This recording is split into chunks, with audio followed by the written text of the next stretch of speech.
Hello दोस्तों, ये कहानी है 90s की है। उस जमाने में आज की तरह मोहब्बत नहीं होती थी। पहले बात करने के लिए लेटर पोस्ट करना पड़ता था, फोन होता था, लेकिन केबल वाला वह भी सबके घरों में नहीं होता था। आज हम एक फोन करके सब कुछ पता कर लेते हैं। तो दोस्तों, आज हम ऐसी ही एक कहानी मैं सुनाने जा रही हूँ।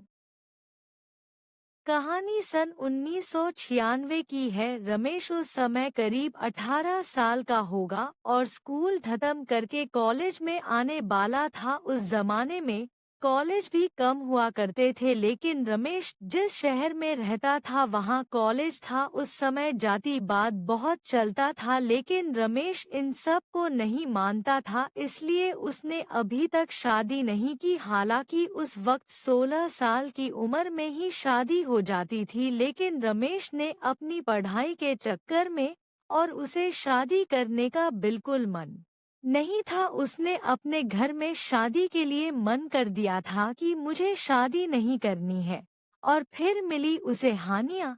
हानिया मुसलमान थी और पढ़ने के लिए अपने नाना नानी के घर आई थी।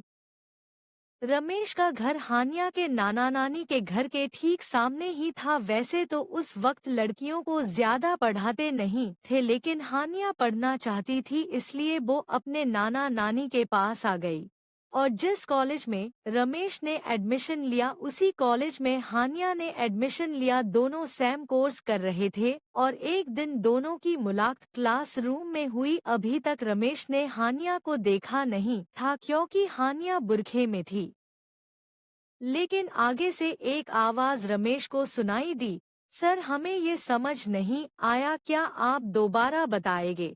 रमेश ने हानिया को देख तो नहीं पाया, लेकिन उसकी आवाज उसे इतनी पसंद आई कि उसे हानिया को देखने का मन करने लगा। वो पीछे बैठा बार बार हानिया को देख रहा कि किसी तरह उसे उसका चेहरा दिखे, लेकिन बुरखे से हानिया का चेहरा नहीं दिखा। कुछ देर बाद रमेश ने हानिया को घर जाते देखा और इस बार उसने उसकी आंखें देखी। उसे हानिया से प्यार होने लगा था। रमेश उसका चेहरा देखने के लिए बेहद उत्सुक होने लगा था। रमेश रोज कॉलेज में हानिया को देखने की कोशिश करता, लेकिन देख नहीं पाया। फिर एक दिन रमेश अपने ही घर की छत पर किताब लेकर पढ़ रहा था। उसकी नज़र सामने वाली छत पर पड़ी। कोई लड़की कपड़े सुखा रही होती है। अचानक से लड़की घूमती है और रमेश की तरफ देखती है। रमेश को उसकी आंखें जानी पहचानी सी लगी और रमेश हानिया को देखता ही रह गया। और फिर हानिया रमेश को देखकर नीचे चली गई। रमेश का दिल कह रहा था कि ये वही लड़की है जिसका चेहरा देखने के लिए वो कितने दिन से उत्सुक था। रमेश हाल ही सामने हानिया के नाना नानी के घर जाता है। रमेश को हानिया के नाना नानी अपने पोते जैसा ही मानते थे और रमेश उन्हें अपने दादा दादी जैसा, कोई भी मुसीबत होती रमेश उनकी मदद करता, क्योंकि उनके बच्चे उनसे अलग रहते थे। जैसे ही रमेश गया और दादी के गले लगते हुए बोला, बहुत भूख लगी है दादी, जल्दी कुछ खाने को दे दो। दादी हंसते हुए बोली, आ गया शैतान, चल दादाजी के पास बैठ, मैं खाना लेकर आ रही। हानिया उसे चुपके नजर से देख रही कि इसे नानी इतने प्यार से बात क्यों कर रही।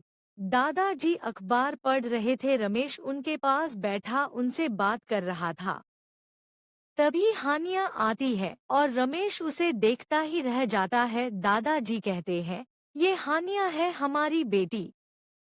बेटी और हानिया, ये रमेश हमारा बच्चा, बहुत ध्यान रखता है हमारा। रमेश हानिया को देखकर खुश हो जाता है और उसके होश उड़ जाते हैं। तभी दादी उसे खाना खाने को कहती है। रमेश कहता है, हानिया तो हमारे कॉलेज में मेरी ही क्लास में पढ़ती है दादी। दादाजी कहते हैं, अरे ये तो और भी अच्छी बात है, हानिया को साथ लेकर जाया करो कॉलेज।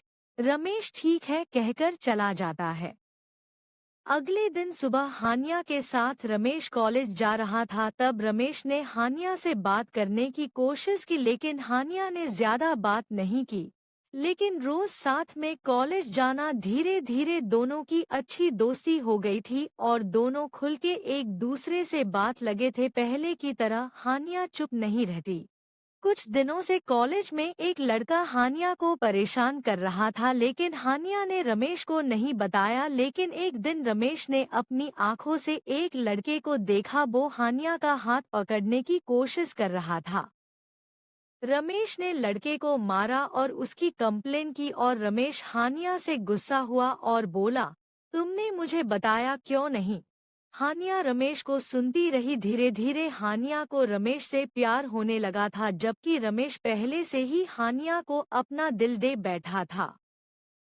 कोई उसे गंदी नजर से देखे रमेश को ये पसंद नहीं था, इसलिए हर वक्त रमेश हानिया के साथ ही रहता था। एक दिन रमेश और हानिया एक दूसरे को छत से देखकर मुस्कुरा रहे थे। दादी ने दोनों को देख लिया।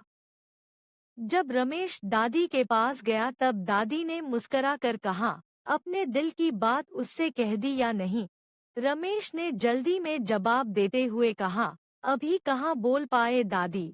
और रमेश को एकदम से याद आया दादी को कैसे पता चला, और फिर दादी ने कहा, साथ अच्छे लगते हो, जल्दी हानिया को अपने दिल की बात बता दे।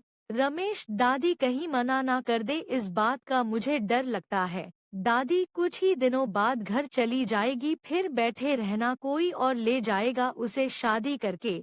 रमेश, नहीं नहीं दादी, शुभ शुभ बोलिए। रमेश अगले दिन ही रास्ते में हानिया को अपने दिल की बात बताते हुए कहता है, सुनो हानिया, मैं तुमसे बहुत प्यार करता हूँ और तुमसे शादी करना चाहता हूँ। हानिया मुस्कुराते हुए चली जाती है और शाम को घर आने को कहती है। रमेश शाम को घर जाता है। हानिया के नाना नानी और हानिया बैठे होते हैं। हानिया सब कुछ बता देती है अपने नाना नानी को। दादाजी मुस्कुराते हुए कहते हैं, तो कब करनी है शादी? रमेश और हानिया उनका आशीर्वाद लेते हैं। धीरे धीरे दोनों साथ में समय बिताते हैं और समय कब निकल जाता है पता ही नहीं चलता। कुछ दिनों बाद हानिया की पढ़ाई पूरी हो जाती है और हानिया अपने घर जाने से पहले सबसे मिलती है, खासकर रमेश से। हानिया रो रही थी। रमेश हानिया से कहता है, रो मत, घर जाकर चिट्ठी लिखना, मैं भी लिखूंगा, और मम्मी पापा से बात करो और बस फिर शादी करके ले आएंगे तुम्हें। हानिया रमेश को आखिरी दफा गले लगाती है और फिर चली जाती है। घर जाकर दोनों एक दूसरे को चिट्ठी लिखते हैं। करीब 20 दिन लग जाते थे दोनों की बात एक दूसरे तक पहुंचने में, जब तक दोनों एक दूसरे की चिट्ठी का इंतजार करते रहते थे। एक दिन हानिया के नाना नानी ने हानिया के माता पिता से बात की। रमेश और हानिया की शादी के लिए रमेश भी वहीं बैठा सुन रहा था, लेकिन हानिया के पिता इस शादी से इनकार कर देते हैं क्योंकि रमेश हिंदू था। लेकिन हानिया ने अपने घर में कह दिया कि वह सिर्फ रमेश से ही शादी करेगी। उस समय लड़की का इतना कहना बहुत बड़ी बात थी। उसके बाद हानिया के पिता ने एक लड़का देखकर हानिया की शादी तय कर दी। हानिया ने रमेश को खत लिखा कि उसके पिता उसकी शादी जबरदस्ती कर रहे हैं और वो कुछ करे। जब तक रमेश के पास खत पहुंचा, हानिया की शादी हो चुकी थी। रमेश हानिया के घर पहुंचा, लेकिन वहां कोई नहीं मिला। हानिया के माता पिता भी वहां से दूसरी जगह रहने चले गए। ये बात हानिया के नाना नानी तक को पता नहीं चलने दी। हानिया करीब 1 साल बाद अपने नाना नानी के घर आई। जैसे ही रमेश को पता चला हानिया आई है, रमेश भाग कर गया। रमेश ने हानिया को देखा। हानिया नजरें चुकाए खड़ी थी। उसने रमेश को नहीं देखा क्योंकि अगर वह रमेश को देखती तो फिर वापस नहीं जा पाती, फिर दुनिया उसे कलंकित कहने लगती।